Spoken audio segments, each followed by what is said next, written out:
Salve, estrella de los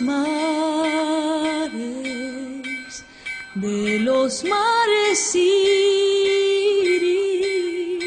de eterna aventura. Salve, oh fénix de hermosura, madre del divino amor. De tu pueblo a los pesares,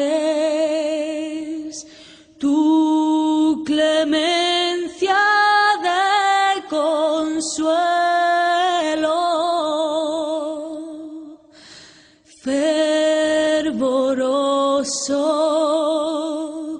llegue al cielo y